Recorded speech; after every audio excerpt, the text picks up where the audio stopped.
Good morning.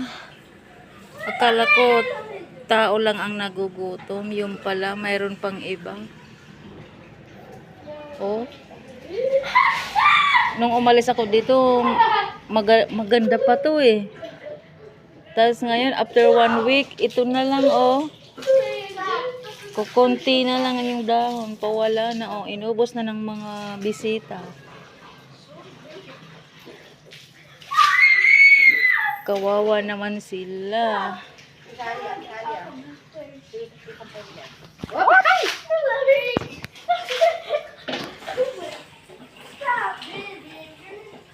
Yung iba ang tataba.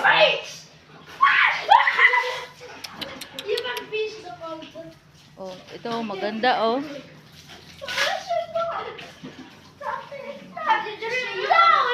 Ito lang ang